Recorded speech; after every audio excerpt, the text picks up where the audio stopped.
one, blast off. She's up. Come in ideal countdown control. Ready for second launching. Atlas moving into position. Fuel her up. All set. Countdown. 10, 9, 8, 7, 6, 5, 4, 3, 2, 1. Blast off! There she goes!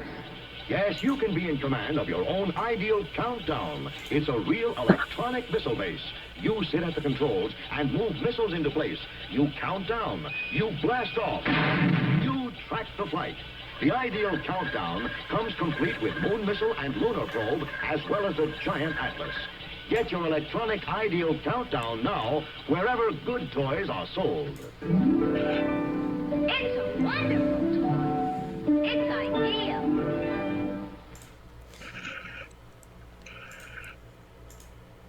All right, we are live and we are showcasing.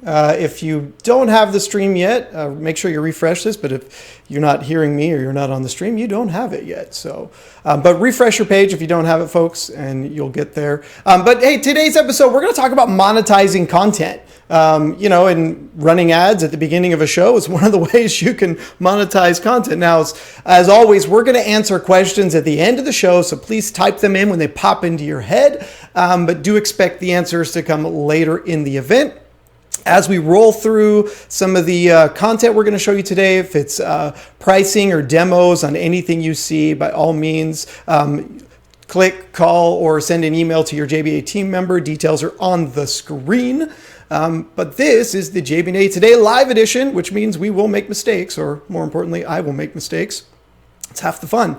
All right. Okay. Today's topic, monetizing content. And, you know, how do we make money, or how do our clients make money? That's really the answer. Now, before we get into the real topic, we have a quick sponsor. And so we're going to run the ad because it's more fun that way.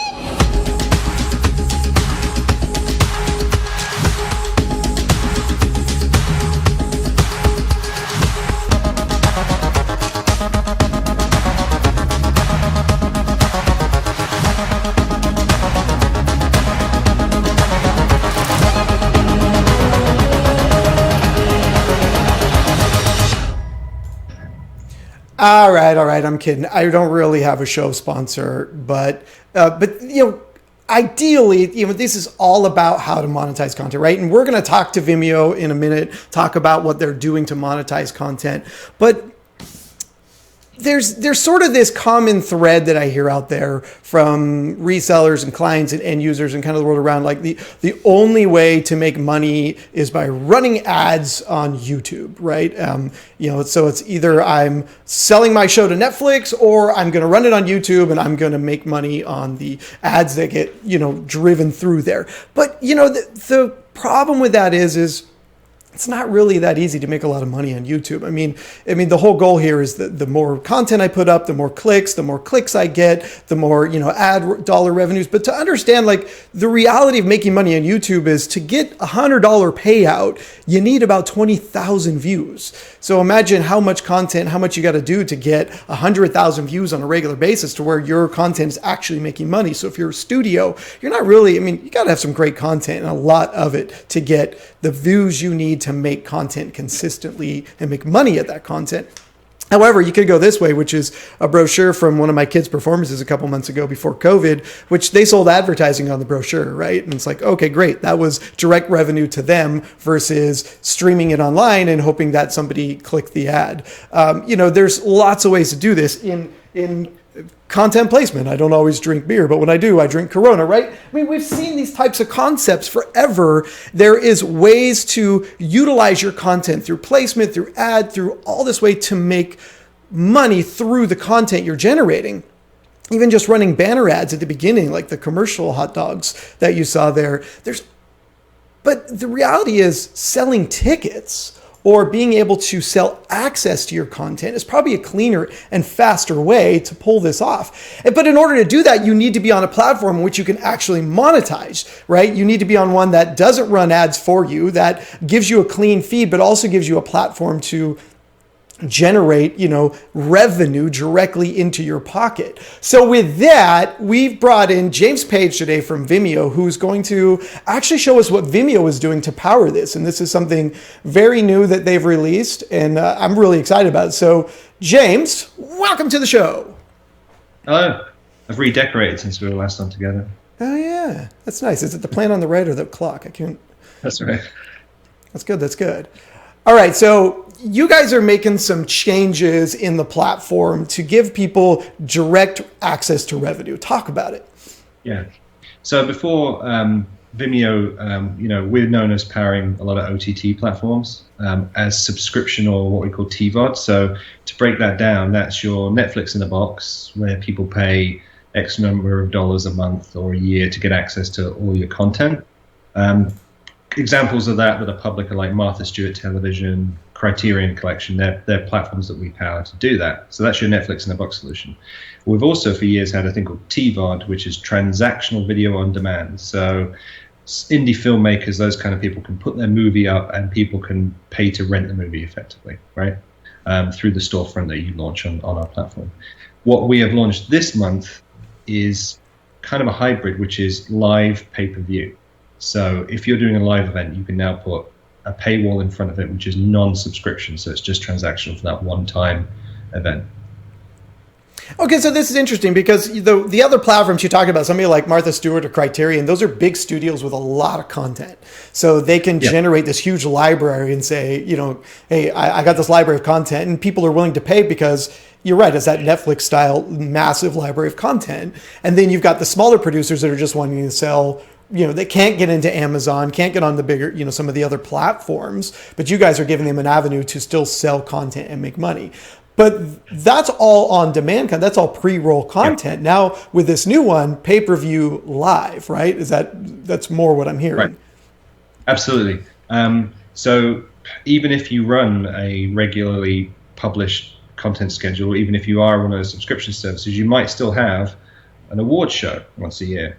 Or if you're a high school, you might have the championship game, right, or something like that. Or if you're one of those sports like boxing, or then there's kind of like heavily promoted sports where you have infrequent events, you can't maintain a subscription kind of service because it's so up and down as to your activity. Putting a pay-per-view in front of it just for that one-time deal unlocks a lot of business. Whereas before, as you say, you would have to rely on in-stream sponsorship, pre-roll ads, banners, logos, lower thirds, all those kind of things to bring money in that's non-kind of like click advertising based. This allows you just to put simple, clean paywall in front of your live event. And then, obviously, even if you miss the live event, you pay for it, you can watch it again through like a rental for a certain amount of time. So it's going to enable a lot of business models which have previously been not possible unless you have to basically build it yourself, put your own PayPal gateway in, put your own security system on your website, put your own paywall together, do your own support, all of those things, which was too high a barrier for most folks. And then there are tons of CDNs that can do some of that, right? But then it's like, hey, you got to go find the other pieces. You got to go do the paywall portion, or you got to go, somewhere else for the other plugin. And you guys have brought it all under one banner. So you hit a really interesting one I thought about a second ago, which was sports, right? If I'm a high school, right, there's no chance that the local TV station is going to distribute my content, and for that matter, my viewers might not even have access to that TV station. So you've given them a direct way now to say, cool, if you want to watch our stuff, support our team by paying the price to watch the show. Yeah, absolutely. And that, I think, even for some of the smaller colleges, this would make a lot of sense. Do we see churches wanting to buy in this model, saying, rather than tithing, it's pay to watch the stream? Who have you guys pitched this to, and what's the feedback so far? Worship's an interesting one because they were starting to pivot this way anyway in the last couple of years, where they wanted to have more online content because some of their regulars may not be able to make it every time on a Sunday at 2:00 or whenever the fixed time is, or people are working out of state or whatever. So worship's been probably the sector that's kind of most moved into this kind of idea before the whole pandemic situation kicked off. They were exploring it already. But there's other interesting parts of the industry. Theaters. I don't know if you've been looking on your news feeds, but a lot of independent theaters are now doing, we'll stream one performance of our show, behind a paywall kind of thing. Yep. That's pretty popular. Comedy clubs, can't go to a comedy club right now, but you could have a pay-per-view Friday night event quite easily. Yeah, and it's funny, you and I were talking earlier, the last of our shows this year just got canceled, right? So NAB New York is off, IBC is off, NAB obviously is off, Infocom's off. So any chance that we would normally have to sit in front of our audience is out. But, and those are, pay to go to shows where you see a million vendors in one day. But I think about some of the smaller conferences that might be a esports conference or any of these events where you would go to hear speakers, get dynamically charged, figure out a new way to do business, and those are out. Nobody's doing them. But what you've got here now is a way to say, cool, we're going to have that event, and you're just going to buy the same ticket you would have to come to the event, but to watch it from the comfort of your own couch. I was talking actually a couple of weeks ago to a medical conference, and it's a very niche subject, right? And they have like 5,000 to 6,000 attendees usually, and they do a once-a-year thing. They were looking at charging like $500 for the day, for their live conference, rather than the $2,000 or $3,000 it would be to attend in person. So these aren't necessarily just kind of like $4.99, $5 kind of events. These can be very lucrative ways of replacing revenue from the absence of your in-person event. Nice. All right, so let's talk about how you guys are charging for it and what that model is. So somebody comes and signs up for it. They have to have an enterprise account. What type of baseline account do they need to get in? They have to be on our OTT platform. Okay. So we have two kind of sides of the house. We have our enterprise side, which is purely for basically live streaming showcases, and that's VOD. That's targeted towards the corporate users and streamers, those kind of guys. The OTT side of the house is where we focus on media. That's where like the Martha Stewarts and the Criterions live. That's where those subscription services live. You can be on that platform without using a subscription-based revenue model. You can even be free to view with ads, which is what some of our bigger house of worship clients use it for. So you need to be on the OTT side of the house, and that's where you can create products for these pay-per-view events. Nice. Now, and then in terms of the hosting side of it, you're sort of handling the hosting and the web page and everything. You've got an example that you're going to show. I'm going to go ahead and pull that screen up. Yeah. And this is sort of the look and feel and the design or what's capable. Now, are these templates? Is it pure CSS where somebody can create their own look and feel? So when you're on this is, by the way, a fake company. This is one of our demo accounts. So we do everything for you. Basically based around your brand, color scheme, photos you want to use. We have tons of templates under the hood that we deploy for you. So our onboarding team does this for you. You don't need to know how anything works to get this all set up. So here's a landing page of a typical kind of like service where they're doing fitness events. These are all the rage right now because obviously nobody can go to the gym. So they have a video on demand library on here. Which shows you it running all the templates. You can subscribe to watch free. But down here at the bottom, we've got some pay-per-view events, with different events going on that you can buy. That's not just live. That one's really cool. Right. So here we can go and buy different events. So how do you set these up? I mean, this is how simple this is to do. So I'm going to go to the dashboard of our fake company. And as you say, we have no fake customers and we have no fake revenue. But this is what it typically looks like, to give you an idea of managing your business because your content is your business. So to create a pay-per-view event, all I do is I go to products, because that's what it is, and we create a product for buy and rent, same as you would do for like a rental of a completed event. And we can type in here, test event for JB&A.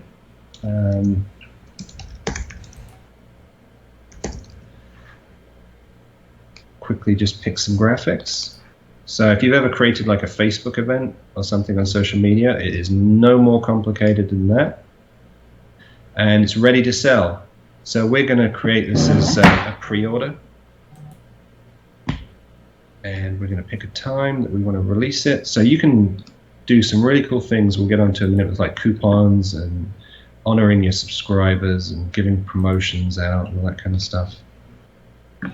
So content, so what we're going to do here is we're just going to add a video, and it's going to be a live event that we've already got in the system queued up for broadcast. And that's pretty much it. And then we just get on to choosing our pricing. So we can set a fixed price in the US for a pay-per-view event, and then we can start adding currencies. If we want to charge in Australian dollars, in Brazil, Canada, Denmark, we've got dozens of currencies you can choose from.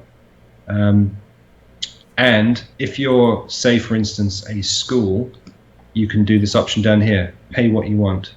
So you can have it basically as a donation. So for worship and EDU, that's great. So, you're encouraging people to pay for what they're watching, but you're leaving it at their discretion as to how much they want to pay.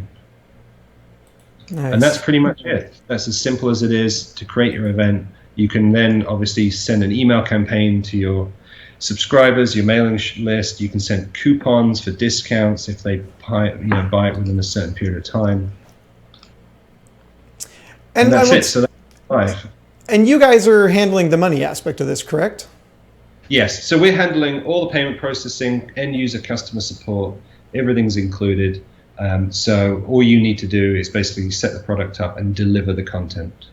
I think that's phenomenally massive, because what you're saying is like, there are platforms out there that will do this, but you're either paying a ton for them up front to build it, customize it, host it, or there are these platforms which only give you a piece of this, and then you have to build the rest of it. And you guys are walking in saying, here's everything you need to get started. And you don't need to be Martha Stewart. You don't need to be Criterion to start enabling and utilizing a platform of this size. So pretty spectacular. Okay, so what's the cut? How does the cost of this function? The cost is basically 10%, and I think 50 cents. That's the take for providing all of this back end support for the event. So obviously you can factor that into your pricing. The transactions take place over the web, so you're not even worried about App Store fees. And if you are in an app, if you do have apps deployed on your platform, it will process it through the pay-per-view processing is through the web portal, so you're not losing your Apple tax and your Google tax on those events. Which, nice. For the reference, what is it? Industry average is 30%. So doing your transactions through the web is the way to go. Yeah, and there's been some interesting stories of the past 2 months of us living through COVID of companies going straight to the end users, right? Not releasing films, going straight. And it's interesting. You look at the numbers from previous releases to these releases, and they've made what looks like less money in terms of top level revenue. But because the share shift on the OTT platforms is much smaller than a movie theater, they're actually making as much or more money, on these films, and that's exciting. And I think that's exactly what you guys are presenting to the audience is, hey, make more money than you would have with other platforms by utilizing yours. Yes, or reduce the cost to the end user and still make the same amount of money. Is the other way of looking at it. Instead of paying $12, $15 for a movie ticket, you can be at $6.99, $7.99 in the studio. The owner of the content still makes the same amount of money. Well, and I think as movie theaters slowly open around the country, we're going to see more of this. And as it's interesting hearing from some of the folks at some of the major tech organizations that have had to cancel their launch events and taken them online. They have realized that, hey, it's this works, and maybe we don't need to do these events. So I have a sneaky suspicion that we're going to see more events go virtual, right? More events move to this platform. And so people are going to look. Plus, even if you do open your doors again, think of somebody like a Playhouse that is putting on these performances. Well, why wouldn't they offer both? Because, where you may have 500 seat auditorium and you can sell it out 7 times, you could sell 1,000, additional views online simultaneous to that. So this concept that it needs to be one or the other, it doesn't have to be one or the other. There can be both. And that's, now, are there any restrictions for advertising, for anything that you guys are putting on the platform, or is the client free to do what they want? You do what you like. As long as it's within our terms, conditions, legalities, you can do what you want. So you can do a pay-per-view event and still, have in-stream sponsors and product placements and all that kind of stuff. You can do whatever you want with that. Nice. Killer. Well, hey, this is exciting. So for the rollout, how are you guys going to roll this out? Is it going to be demo purposes? Can they, what's the plan? Contact you guys, and then we'll have that discussion. But as I said, that demo is literally like a minute long about how to set that event up. We have test accounts that we can show how everything works.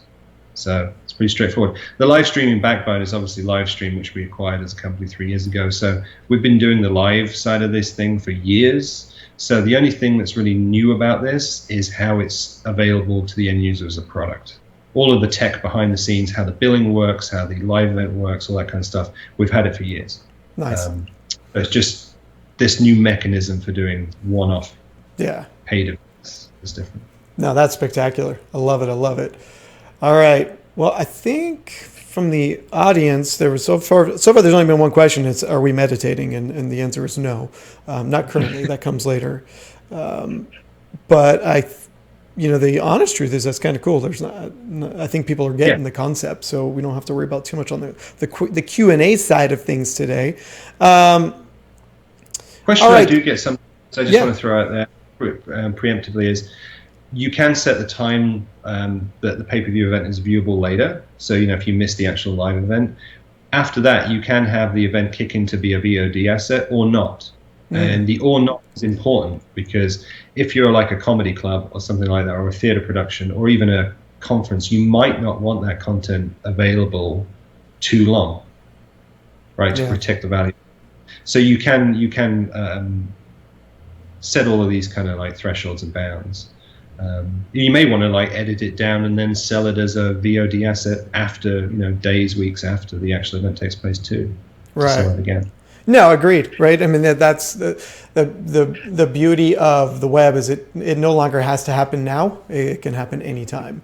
Right. And that view status. I mean, I don't know. We talked about this. I don't watch any live TV anymore. I think the launch of the space shuttle was the first live event I watched recently, in real time, because it was something that needed to be seen. But we're such an on-demand society now in terms of when we want to watch something. But things like concerts and shows and stuff like that are more of a communal experience. People want that, right? You want to commune with other people and watch that together, or at least chat it together if you're watching from your home. So super exciting stuff, man. I'm excited for this one. I think it just opens up a whole new path, not just for you guys, but for clients to offer another way to get access to content, and super timely, by the way, being that nobody can go to large events.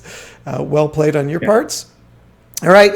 So as always, if there are any questions, any comments, if you're ready to see a demo or put this in front of one of your clients, hit us up with the contact details here. We will get you access to the platform and allow your clients to see it and play with it and figure out how it works. Other than that, James, thank you so much for being on. I know we got bumped around a little bit on this one, but I'm excited because we got to show more this time than we would have the first time. So appreciate it. Any closing parting thoughts on this concept? Don't give your content away for free. Yeah. Or don't let somebody else make money on your content, right? Yeah. That's the bigger one. Like, everybody gives it away for free, but why should somebody else make the money on it? Yeah. That's right. Killer. All right. This has been JB&A Today, the Vimeo Live edition. So if you've got more questions, hit us up at the details. If not, we will see you all on the next episode. Thanks.